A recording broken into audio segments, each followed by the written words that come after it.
자, 바로 이슈 화합 진행하겠습니다. 한 주간 가장 뜨거웠던 정치 이슈로 여야 간 불꽃 토론을 펼치는 그런 시간입니다. 이슈 화합 시간이고요. 오늘도 함께해 주실 두 분 소개합니다. 김철근 개혁신당 사무총장 그리고 박진영 민주연구원 부원장입니다. 어서 오십시오. 네, 안녕하세요. 네, 정말 이 제일 최고의 평론을 펼쳐주시는 두 분 만나니까 너무 반가운데 요즘 정말 바쁘시죠? 그렇습니다. 예. 어때요? 이 지난 당 토요일 날 만들고. 창당대회 했고요. 네. 지금 당의 모습을 갖춰가는 데 열심히 활동을 하고 있습니다. 예. 그러니까요. 예. 좀 내부적으로 좀 정신없고 그러진 않나요? 아무래도 새로운 당이니까요. 사람들도 많이 좀 임명해야 되고 당 체제를 좀 갖춰가야겠죠. 전부 다 온라인으로만 당원을 받은 거예요? 지금까지는 온라인으로만 받았고요. 몇 명 왔어요 지금? 지금 5만 5천 명 넘었고요. 와, 맞네. 예. 전국으로? 예. 그리고 이제 종이당원, 온라인 접속 잘 못하거나 이런 분들 그런데 종이당원으로도 좀 받고 있습니다. 아, 종이 당원으로? 예, 입당원서 이렇게 써서. 그렇군요. 예. 그러니까 어르신들이나 이렇게 디지털에 좀 약하신 분들은 예. 종이 당원도 가능하다. 그렇습니다. 예. 지금 사무실은 어디 있습니까? 지금 사무실은 중앙당사를 당산역 근처로 당산역에? 정했습니다. 잘 되시겠죠? 예, 잘 돼야죠. 그 돈은 당연히. 있어요?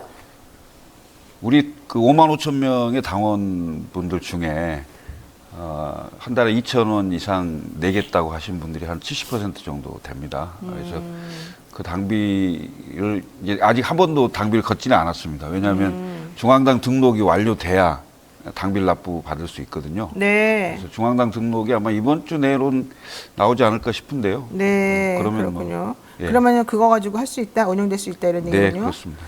그리고 자, 이제 예. 후원금도 이제 중앙당 후원회를 개설할 수가 있거든요. 그래서 후원금 계좌를 아직 개설을 안 했는데요. 곧 개설을 해서 네. 국민 여러분과 함께 운영해 보겠습니다. 네, 잘 되시길 바라겠고요. 네, 우리 박진영 최고의 평론가님, 개혁신당의 사무총장님, 네. 에게 한 말씀 덕담해 주시죠. 일단 당사가 여의도에 있지 않다는 게 참 마음에 듭니다. 여의도라는 섬에 갇히지 않는 의원들만의 특권의 정치가 아니라 국민을 바라보고 하는 정치가 되었으면 좋겠다라는 바람을 전합니다. 네. 아이 감사합니다. 아니, 여긴 잘 나가니까 걱정 안 한다는데 저는 요즘 박진영 평론가가 걱정돼요. 왜 우왕좌왕하고 갈 길을 못 찾았어요 아직도. 이수진 의원은 막 지금 성남 갔다가 뭐 서대문 갔다가 왔다 갔다 하는데. 그러게요. 이게 제가 이제 좀 특징 중에 하나가 제가 갖고 있는 개인적인 특징 중에 하나 염치 이런 걸 좀 따지는 편이에요. 뭘 따져요? 염치. 염치. 염치 없는 짓은 하지 말자. 그러니까 계속 원회를 하는 거야. 네, 그런 부분도 맞는데. 원내에 들어가셔야 돼. 정치는 염치 없는 사람들이 잘한다 이거예요? 그 한국 정치가 그 모양이죠. 그래 한국 정치를 바꾸겠다라고 큰 소리 친 사람이 절차와 그리고 또 이 어떤 본인의 욕망이 과해서 하는 것처럼 보인다 이런 걸 좀 자제하려고 하는데요. 한편으로 보면은 정치든 사회생활이든 때로는 눈치를 감고 자기 것을 해야 될 때도 있지 않나 이런 생각이 드는데 뭐 그런 기회가 딱 이게 아귀가 맞아 떨어지는 데가 잘 오지 않네요. 또 생각보다 노력하고 있습니다. 네. 내 친구가 강북구 어디 살고 있는데 그 친구는 지금 일본에 살고 있고 주민등록만 자기 식구들이 엄청나게 많은 분들이 강북구에 살아요. 근데 네. 전화가 왔어요. 너 일본에 있는데 전화를 했냐 그랬더니 나 정봉주원이 자꾸 자기 찍으라고 전화한다. 강북에 출마. 야, 너 일본에 있는 거 아니야? 그랬더니 나 투표하러 올 건데 우리 식구들 표가 이만큼 많아. 그러면서 노영이 친구라 그랬더니 야, 노영이한테 연락한다 그러더라 이래. 근데 진짜 전화가 왔어요. 그렇게 열심히 해야 돼요 그분처럼. 거기도 세게 붙었네요. 보니까. 아니 전혀 그렇죠. 걱정 안 했는데. 뭐 현역 국회의원이 현역 있죠. 네. 현역 있죠. 정봉주 있죠. 이승훈 있죠. 뭐 이러시잖아요. 전혀 걱정 안 했는데 그분. 아 그래요? 알겠습니다. 자, 정치 좀 잘 되시기 바라고요. 총선 80일 앞두고 대통령실하고 야당이 정면 충돌했습니다. 윤석열 대통령이 이관사 비서실장을 통해서 한동훈 비대위원장이 사퇴를 요구했다 이렇게 또 알려져 있고 한동훈 위원장은 이를 거부한 것으로 알려져 있고 화가 났는지 열받았는지 충격받았는지 대통령은 감기 걸렸다 그러면서 민생 대토론에 결석해버렸습니다. 이 상황을 어떻게 해석해야 될지 촌철살인으로 정리해 주십시오. 한마디로 약속 대련이죠. 근데 그 얘기 좀 아니라고 내가 말해주고 싶어서. 왜냐하면 어쨌든, 네. 왜 저는 이렇게 생각하냐면 우선 대통령이 비서실장을 보낸 것, 그다음에 비서실장이 사퇴를 요구했다는 게 언론에 일단 먼저 나왔고요. 그다음에 한동훈 비대위원장이 본인이 사퇴 요구를 받았다. 그런데 내가 거절했다. 이런 문법이 사실 여의도에서는 이렇게 하지를 않아요. 그리고 제가 봤을 때는 특수부 검사들이 기획 수사하듯이 상당히 기획을 했다. 그리고 굉장히 거칠고 투박해요. 이게 정치인들이 하는 기획은 이렇게 안 해요. 내가 보니까 좀 서투른 기획 같다 이런 생각이 좀 들고요. 결국은 만약에 한동훈 비대위원장이 그만두는 상황이다. 그러면 기획이 아닐 수 있고요. 그리고 한동훈 비대위원장이 여기서 살아나서 총선을 지휘한다. 그리고 대통령과 차별성이 있는 것처럼 보인다. 이건 명확한 기획이죠. 약속 대련이죠. 그러면은 대통령만 좀 망신당하는 거잖아요. 그래서 이제 결론이 어떻게 날지는 모르겠습니다. 그렇지만 그거를 대통령이 원할까? 봉합하는 수순이 되면 결국 총선을 앞두고 있는 상황이기 때문에 한동훈 비대위원장에게 어느 정도 힘이 실려지는 모양새로 수습이 된다라고 하면 이거는 정확히 약속 대련이 되는 거죠. 아니, 약속 대련이 되려면 어쨌든 간에 전체적으로 이득이 있어야 되는 건데. 이득이 있죠. 지금 말씀하신 것만 들어보면 한동훈 위원장은 이득인데 네. 윤석열 대통령 무슨 이득이에요?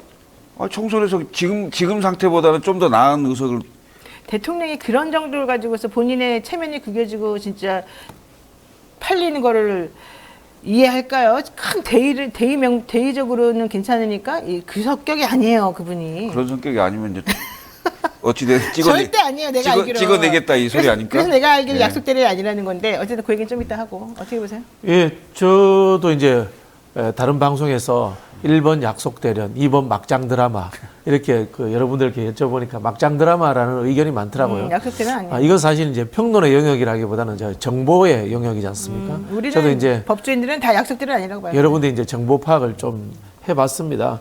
이게 약속 대련이 되려면요, 결국 대통령실에서 김건희 사과를 받아야 되거든요.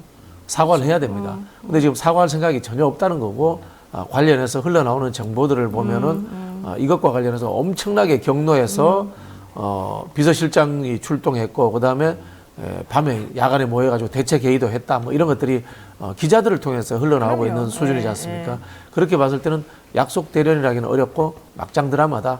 본인이 임명한 대표가 본인의 뜻에 거슬렀다고 해서 다시 또 쳐내려고 하는 막장 드라마 한 3탄쯤 되죠. 1탄은 이준석 대표, 2탄은 김기현 대표, 3탄은 한동훈 비대위원장, 뭐 이런 식으로 흘러간다라고 생각이 들고요.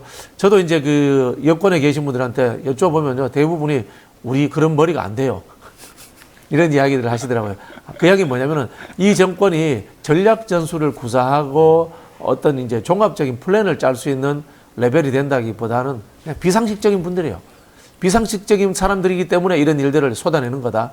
그렇게 좀 해석이 되는 것 같아요. 약속 대련이라는 주장은 변희재가 먼저 했고, 변희재 평론가, 그 다음에 이준석 대표가 그 다음에 얘기를 했고, 법조인들은 아니라고 했어요. 저 아니라고 했고, 김용남 의원 아니라고 그랬고, 이 윤석열 대통령과 한동훈의 성격과 이 역학관계를 잘하는 검사 출신들이나 이쪽 법조 라인에 있는 사람들은 무슨 약속 대련이야. 둘 다 지금 배신자와 배신 당한 자. 내가 너를 키워줬는데 네가 이따위로 나와. 내가 너를 거기에 왜 보냈는데 네가 이따위로 행동해. 이 지금 기류가 있어가지고 엄청나게 열받아 있고, 여기에 플러스 노영희의 시각. 이건 노영희 면의 시각입니다. 뒤에 있는 여성분들 2명이 지금 싸우고 있어요. 이건 정말이에요. 왜냐면 이제 이쪽 분은 뭐 원래부터 자기 일이니까 싸우는 거 당연한 건데, 이 뒤에 있는 분 만만치 않아요. 이 뒤에 있는 분도 자기네 식구들도 이 라인에 엄청나게 세기 때문에 얘가 하는데 나는 왜 못해? 이게 커요, 지금. 그래서. 제가 한동훈 비대위원장이 취임할 때 한 달짜리라고 그 방송에 맞아요. 나와서 계속 얘기를 했어요. 그리고 한동훈 비대위원장이 정치 생명을 연장할 수 있는 방법은 윤석열 대통령과의 어떤 차별성을 두지 않으면 결국 한 달 만에 뭔가 사단이 날 것이다. 네, 맞아요. 그게 이제 대통령에 의하든 아니면 출마하려고 하는 사람들이 의하든 결국 문제가 될 것이라고 생각했는데 결국 한 달이 조금 안 됐어요. 지금 3주 만에 이런 맞아요, 상황이 맞아요. 생겼는데 네. 결론이 어떻게 날지는 잘 모르겠습니다만은 결국 여기서 한동훈 비대위원장이 그만두는 상황과 버티는 상황 이 두 가지 경우잖아요. 근데 그만두는 상황이 되면 과연 총선에 어떤 영향을 그거는 미칠까? 완전 망하겠죠, 오히려. 완전 망한다고 꼭 보지는 못하죠. 왜냐하면 그 2004년도에 이런 비슷한 사례가 있었어요. 그 당시에 최병렬인가요? 네, 최병렬 대표가 있었고 그때 대표가 그만두고 26명의 중진들이 그 불출마 선언을 했어요. 네. 그리고 총선 한 달 남겨두고 임시 전당대회를 열어갖고 박근혜 대표를 선출했어요. 그래서 그 천막당사 치고 네. 선거를 치러서 121석인가에서 개헌 저지선을 만들어냈던 적이 있거든요. 지금 80일 남아 있는 상황에서 당 대표 비대위원장 언제든지 바꿀 수 있죠. 그리고 이제 궁극적으로는 한동훈 비대위원장이 지난 3주 동안 결국은 윤석열 대통령과의 차별화를 사실상 하지를 못했어요. 그리고 한동훈 개인에 대한 어떤 인기가 많이 있는 것처럼 언론에 회자는 됐습니다만은 거품이다. 결국은 국민의힘의 그 지지율 상승에는 별로 도움이 안 됐단 말이죠. 그래서 한계가 있는 게 아니냐 이런 얘기가 나왔는데 결국 김경률 비대위원을 통해서 나온 김건희 리스크 문제로 결국 이 상황까지 왔는데 여기서 한동훈 비대위원장이 버티고 견디면서 나가는 상황이 되면 어찌 됐건 일정 정도의 차별화 효과가 있을 수가 있어요. 네. 그래서 조금 더 도움이 되겠죠. 그리고 이제 만약에 한동훈 비대위원장이 그만두는 상황이 되면 굉장히 중도 성향의 인물을 택할 수가 있겠죠. 예를 들면 뭐 벌써 원희룡 얘기도 나오고 원희룡 비대위원장 얘기. 김한길 얘기도 나오고 이런 상황이니까요. 물론 이제 정리가 어떻게 될 거냐를 좀 봐야 될 것 같아요. 지금 현재는 버티는 형국으로 좀 가고 네, 있는 맞습니다. 상황입니다. 예. 네. 저 이야기해야 됩니까? 네. 이게 뭐 진짜 정보의 영역이니까 진짜 제가 뭐 들은 정보를 예측하자면은 아마 김경률 비대위원 사퇴 정도로 이어지지 않을까 그런 생각이 듭니다. 다만 김경률 비대위원은 본인은 거기에 대해서 입장을 저는 변하지 않을 거라고 봅니다. 굽히지 않을 거다. 왜? 본인도 이제 진중권처럼 평론하고 TV에 본인도 나가서 나가야 되니까. 짭짤하게 네. 벌어야 되거든요. 네. 어차피 사실 그분은 마포에 출발해봐야 되지도 않죠. 정청래 최고한테 못 이겨요. 나가는 목표가 본인을 셀럽화 시켜서 그걸로 이제 본인도 이 역할을 하겠다 이런 생각이기 때문에 본인 끝까지 굽히지 않고 있는데 아마 한동훈 비대위원이 김경률을 어쨌든 뭐 자르든지 이렇게 해서 저는 비대위원에서 물러나게 하고 청와대와 대통령실과 봉합하는 형태로 가지 않을까 그렇게 생각을 하고요. 대통령실에서는 말씀하신 것처럼 장기적으로 뭐 장기적인 한두 달 사이겠죠. 원희룡 전 장관 비대위원장설 실제로 뭐 저는 가능성이 있다라고 봅니다. 네, 네. 자, 근데 김경률 비대위원을 예를 들어 사퇴시키고 수습을 하잖아요. 그건 한동훈 비대위원장이 그만두는 거하고 같아요. 효과가.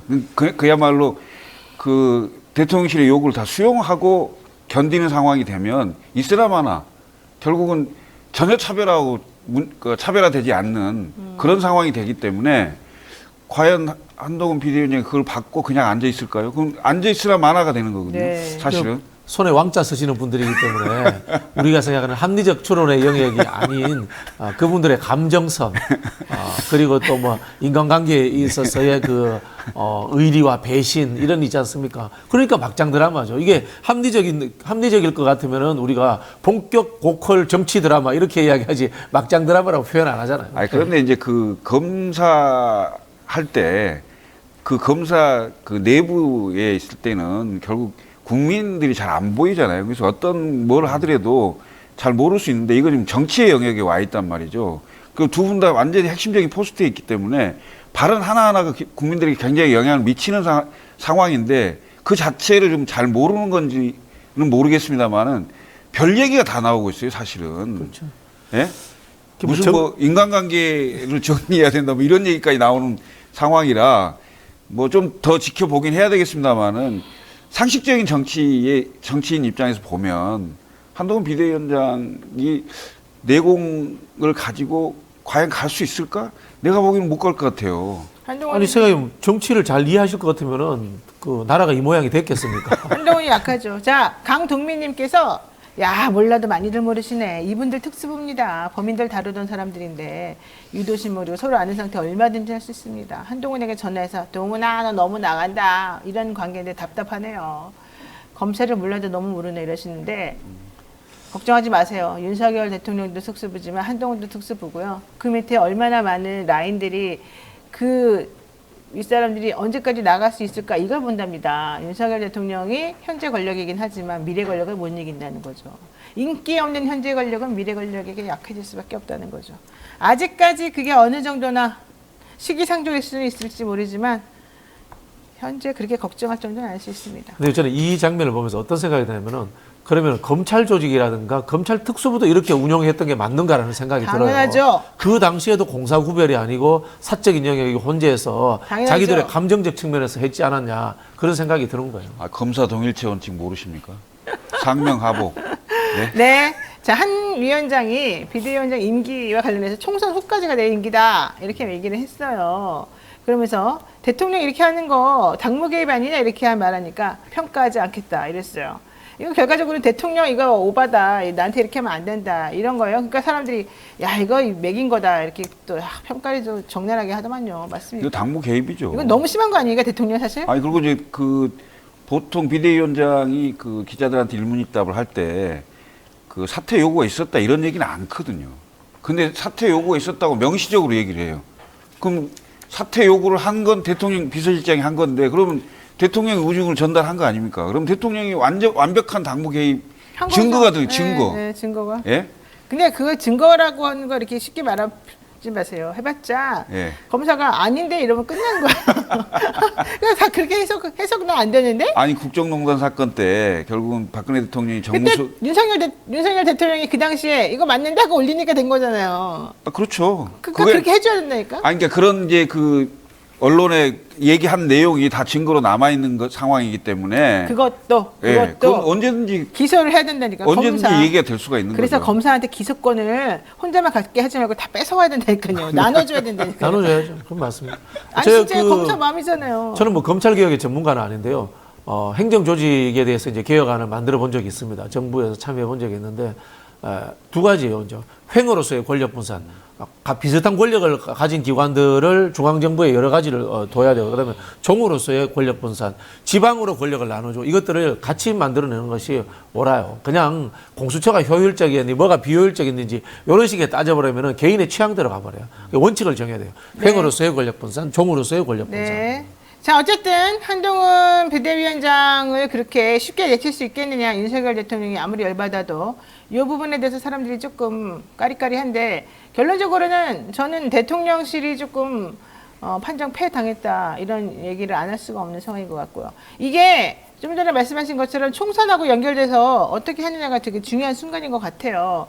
국민의 입장에서 이게 호재가 될 수 있고 아니면 역으로 오히려 더 좀 문제가 될 수 있다. 그래서 이걸 계기로 해서 이 타임에 대통령하고 거리를 두고 본인을 차별화를 시키는 전략을 세워야지만 된다고 해서 배수진 칭게 나는 한동훈 위원장의 일단에 뒤에 숨어있는 사람들의 기획이라고 지금 본다는 건데 결과적으로 그렇게 해서 한동훈이 노리는 효과는 본인을 차별화시켜서 대권 후보를 우뚝 서게 하는 것, 총선을 이기게 만드는 것, 이 두 가지를 한꺼번에 가질 수 있다는 거고 대통령 입장에서 보자면 그렇게 해서 뭐 한동훈을 쫓아내는 것까지는 하더라도 그러면 얻는 게 뭐냐. 그냥 김건희 살린 것밖에 없다.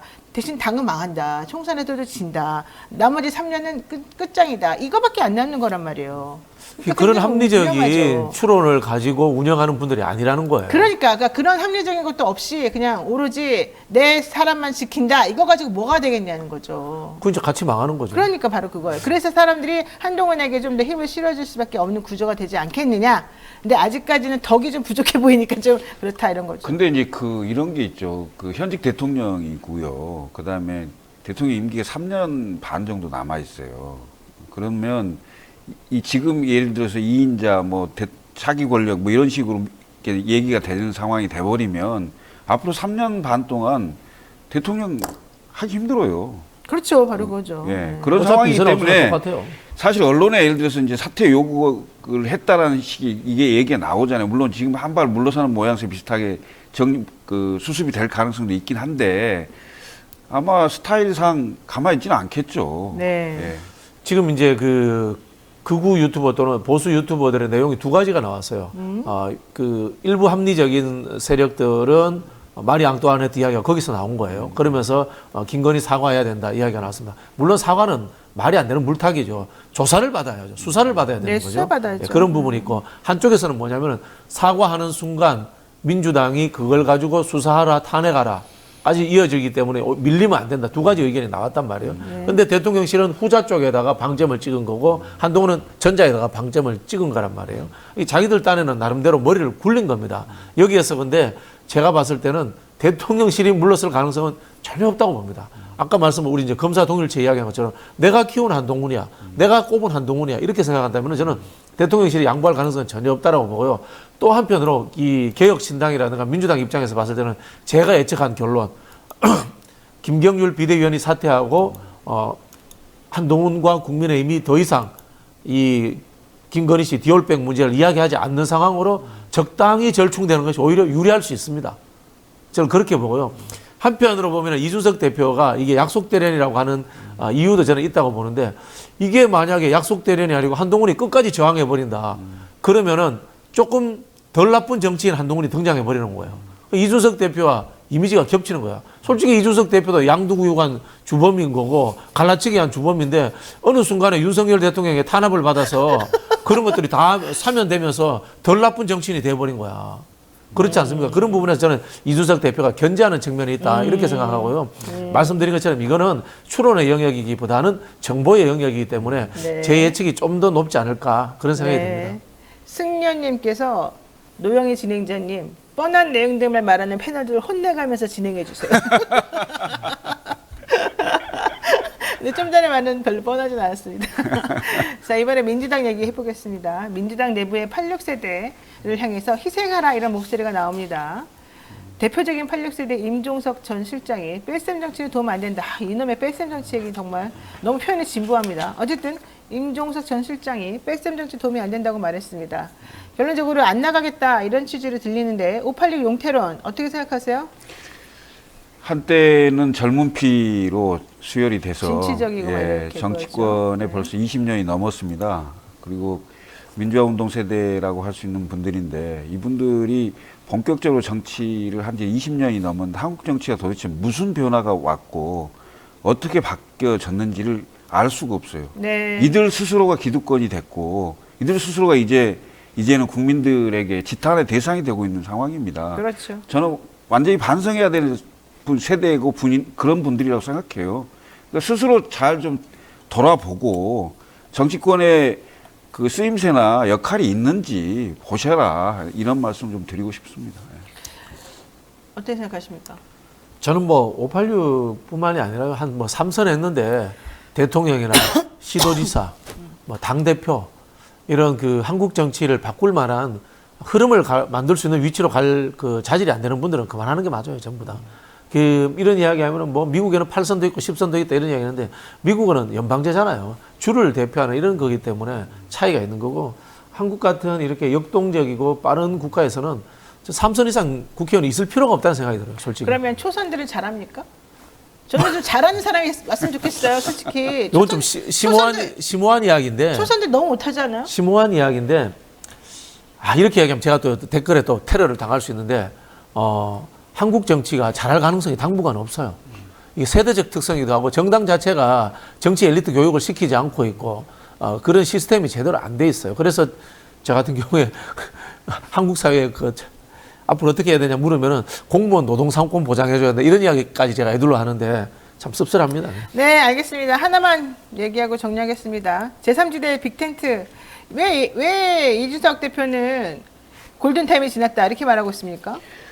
그게 이제 그 각 정당이 각 세력이 지금 정당을 창당하고 있지 않습니까? 그 창당이 완료된 이후에 예를 들어 합당 절차를 가게 되면 시간이 너무 복잡하고 오래 걸리고 오래 걸리는 상황이 된다라는 취지로 골든타임 얘기를 한 거고요. 창당 전에도 지금 뭐 세력별로 협의체도 만들어서 하고 그러니까 넓은 공감대와 그 가치를 공유하는 그런 일정 정도의 시간이 필요하다는 취지의 네. 얘기입니다. 예. 그래서 어쨌든 안 합치겠다, 내년에 같이 연대 안 한다 이런 뜻이에요? 그건 아닙니다. 그건 아니에요. 예, 예. 할 수는 있는데 지금은 때가 아니다. 결정된 건 아무것도 없습니다. 네. 결정된 거 아무것도 없고 이것도 저것도 아니다. 아, 그건 아니죠. 아니 저기 시간은 이준석 대표 편이다 이런 뜻이에요. 그래 우리 자신 있다. 아니, 왜냐면은 결국은 이제 여론조사가 잘 나오는 쪽, 그다음에 국민들의 주목을 받는 쪽으로 끌려갈 수밖에 없거든요. 그러면 이준석 대표 밑으로 다 들어온다 그런 생각이 그러니까 그 얘기 같아요. 같아. 이낙연 전 대표는 나간다는 거야, 안 나간다는 거야. 호남도 나간다는 건지 안 나간다는 건지. 그리고 호남은 사실 나가도 안 될 거다 이런 얘기도 많던데 어떻게 생각하세요? 그러니까 당선이 가능할 때 불출마를 하면 그건 헌신이죠. 네? 지금 나가래잖아요, 사람들이. 그런데 이낙연 이제 보고. 어려운 상황일 때 도전을 하는 것은 지도자가 해야 될 일입니다. 네. 이제 그런 차원의 얘기라고 좀 보여집니다. 이준석 대표가 이낙연 전 대표한테 시키잖아요. 이거 해봐, 저거 해봐.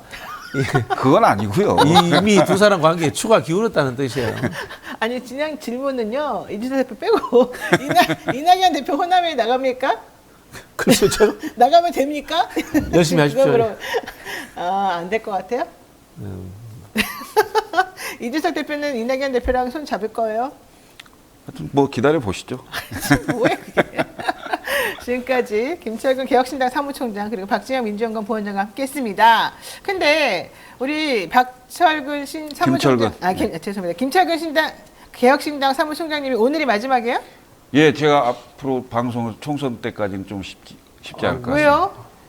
당 살림을 열심히 해야 될 것 같습니다. 예. 참 부럽습니다. 일하는 당신이 부럽습니다. 아니 근데 나는 정말로 실질적인 얘기로서 김철근 총장님 안 계시면 누구랑 해요 이분이? 저도 그만하지 뭐. 안돼 그거는 지금 두 분이 정말 핵심인데. 아유, 저도 사실은 제가 지난 그 2000년도 경선에서 뭐 아시겠지만 억울하게 떨어졌잖아요. 그러고 나니까 이게 정치라는 게 회의가 많이 들어요. 이렇게 비민주적이고 비합리적으로 국회에 들어가면 모든 것이 잊어져 버리는 이런 상황들이 오고 사실 이 시청자들도 잘 모르잖아요. 제가 얼마나 억울한 일을 당했는지 여기 이제 증인이 계시지만은 왜 한국 정치는 변하지 않는가? 그리고 내가 나름대로 싸운다고 하는데 왜 이렇게 바꾸지 못하는가?라는 힘듦이 존재해요. 저는 그래서 이준석 대표를 저는 뭐 비판하는 입장에 있지만은 우리 김철근 그 총장님께서 좀 제대로 된 당을 좀 만들어 주셨으면 좋겠어요. 그러니까 지금 그 정치 평론하시는 분들이 이제 패널로 오시다 보니까 이 선거철이 돼서 다들 바쁘셔가지고 사실은 이 패널 구성의 안정화가 떨어지고 있습니다. 저희가 좀 의논을 해봐야 되겠습니다. 어쨌든 오늘 여기까지 듣겠습니다. 고맙습니다. 네, 감사합니다. 감사합니다.